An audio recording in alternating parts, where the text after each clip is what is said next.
सभी को प्रेज़ जय मसीह की। एक बार फिर से परमेश्वर की जीवित हाजिरी में आप सभी का स्वागत है मेरे अजीज़ों। हरियाली वातावरण, कितना सुंदर वातावरण है, कितना अच्छा है। और जैसे ये हरे हो रहे हैं, फल रहे, फूल रहे, वैसे ही परमेश्वर आपको भी फलवंत करिए यीशु मसीह के नाम में। आइए प्रार्थना करेंगे। धन्यवाद करते पिता परमेश्वर, मेरा बोलना समझना प्रार्थना करना सब आप करते हो यीशु मसीह के नाम से, आमीन। मेरे जो निरंतर आपको प्रार्थना इसी चैनल पर आ रही है और इसी चैनल पे एक ही लोकेशन से आ रही है और वो लोकेशन बहुत प्यारी है। और आउट इन तो मैंने बहुत करा है, यानी कि घर के अंदर, यानी कि है ना, बहुत वीडियो बनाई है ना। आपने होटल देखा होगा, लेकिन कुछ ऐसी चीज़ें जब मेरी लाइफ में आती है, चाहे वो अंडमान निकोबार गया, चाहे वो रांची जाता हूँ, है ना, प्रॉफिट जी से कहता हूँ चलो आज पहाड़ों की सैर करते हैं, और वहाँ भी प्रकाशन देता है प्रभु। आपने देखा होगा कि मेरा घूमना भी स्पिरिचुअल परमेश्वर करता है ना। मैं आपका कहता हूँ अगर आप घूम रहे हो लेकिन वहाँ भी परमेश्वर की महिमा करो, वहाँ देखो वहाँ पर क्या चीज़ है। कई बार हम रॉन्ग साइड चले जाते हैं, कई बार हम उन जगह पे घूमने चले जाते हैं जहाँ पे हमें नहीं जाना चाहिए, लेकिन परमेश्वर आपसे क्या कह रहा है, कहाँ जाना चाहिए, है ना। प्रभु से पूछ के जाओ और जहाँ जा रहे हो वहाँ परमेश्वर की महिमा फैलाओ। खुदा का धन्यवाद करता हूँ। और जब इन पेड़ पौधों को हम देखते हैं, है ना, ये भी मनुष्य के अंडर में, यहाँ पे पानी डालना पड़ेगा, यहाँ पे सिंचाई करनी पड़ेगी, यहाँ पे छुटाई करनी पड़ेगी। लेकिन जब हम जंगल को देखते हैं जहाँ पे कोई नहीं आता, वो परमेश्वर की हद में है। हालेलुया। और जब हम अपनी चिंता परमेश्वर देते हैं तो वो हमारी चिंता को दूर करता है। तो अभी प्रभु ने जो वचन दिया मुझे वो है पतरस, है ना, उसका 5 को 7 में लिखा है, अपनी सारी चिंता उस पर डाल दो क्योंकि उसको हमारा ध्यान है। सुनो, प्रभु वचन को राशि दे। जब प्रभु का वचन कहता है कि अपनी सारी चिंता, वहाँ पे लिखा है सारी, या नहीं लिखा कि कुछ डालना कुछ नहीं डालना, या तो बेटी डाल दे बेटे के मत डाल, है ना, या नौकरी डाल दे, ऐसा नहीं बोला। वहाँ बोला है कि अपनी सारी चिंता उसी को डाल दे, है ना, उसी पे दे, उसको तुम्हारा ध्यान है। ध्यान का मतलब क्या होता है? जैसे हम माँ बाप को ध्यान होता है ना, बच्चों का फीस देनी है ना, और बोलना है, मतलब एक ध्यान होता है, खाना कब खिलाना है, क्या देना है। एक बहनों को ध्यान होता है किचन का, क्या चीज़ पकड़ी है, कितना मेहमान आए, वो अपना हैंडल कर लेती है। ध्यान, चित वहाँ लगाना। परमेश्वर का हमारा चित है, हमें पता है, लेकिन हम वो ये देख रहा है कि यार ये खुद ही लड़ रहे हैं, खुद ही भाग रहे हैं, मेरे पास आ नहीं रहे, है ना, मेरे पास बैठ नहीं रहे, मुझे मौका नहीं दे रहे अपनी चिंता को दूर करने का। खुद ही लगे पड़े, खुद ही सब कुछ कर रहे, तो कर लो, है ना, कर लो, जाओ।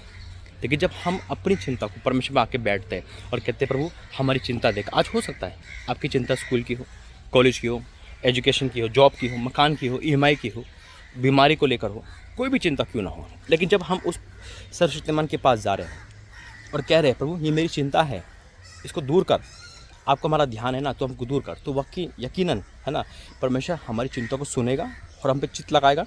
और हमारा वो अपने ध्यान क्या करता है, वो ध्यान देता है कि बेटा मैं तुम्हारी चिंता को कैसे हटा रहा हूँ। सुनो ज़रा। दूसरा, वो कहता है कि अपनी सारी चिंता उसी पर डाल दे। डालने का मतलब क्या है? जब हम कोई चीज़ किसी पर डाल देते हैं तो हमें बेफिक्र होना चाहिए। हम डालने के बाद भी चिंता करते हैं, क्या तो दिया, मान लिया, ठीक है प्रभु आज हम तेरी चिंता डालते हैं, फिर घंटे बाद अरे इसको देना, उसको करना है। जब डाल ही दिया आपने अपनी चिंता को, तो फिर कैसा सोचना, कैसा उसको डरना। डालने का मतलब क्या है कि दे देना, अपना भार किसी को दे देना। अगर आपके पास 20 किलो की बाल्टी है और कोई दूसरा आया कि भाई मुझे दे बाल्टी, और आपने उसको दी, वो उठा सकता है उस चीज़ को, सुनो, उठा सकता है, वो आपकी हेल्प कर रहा है, आपको घर तो छोड़ेगा, तो क्या आप उस बाल्टी को फिर से उस दर्द को महसूस करोगे? नहीं ना। आपने दे दिया, आप हरा कैसे चलोगे? हाथ हिलाते हुए चलोगे, है ना, घूमते चलोगे, कुछ खाते हुए जा सकते हो, क्योंकि उसने अपना आपका भोर उठा लिया।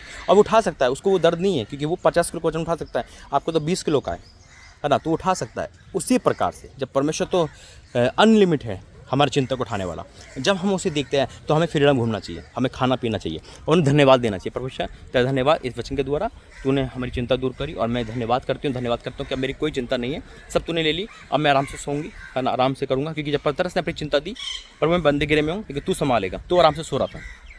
प्रार्थना करते रहो, प्रार्थना करने का मना नहीं कर रहा, प्रार्थना करो, धन्यवाद करो, लेकिन अपनी चिंता उसको डाल दो। आज चिंता के लोग, आज हो सकता है ये मैसेज इसलिए आप पे जा रहा है क्योंकि आप चिंता में हो, आप परेशानी में हो, आप दिक्कत में हो, तो आज से आप अपनी चिंता को खुदा पे डाल दो। आमीन। आइए प्रार्थना करेंगे। धन्यवाद करते पिता परमेश्वर, लोगों ने सुना और सुन के माना कि वाकई तेरा वचन झूठा नहीं सच्चा है। और जब हम अपनी चिंता तुझे दे रहे हैं तो हमें चिंता है ही नहीं, और चिंता नहीं है किसी बात को लेकर, तो हम आपको धन्यवाद करते कि आपने हमारी चिंता को दूर करा और हमारी परेशानी को दूर करा, और जिस बात की चिंता थी वो बात हम धन्यवाद में तब्दील हो गई। मैं आपको धन्यवाद करता हूँ। आपने इस प्रकाशन से कितना जो सुनेगा उसके जीवन में कार्य होगा, यीशु मसीह के नाम से, आमीन। God bless you. जय मसीह।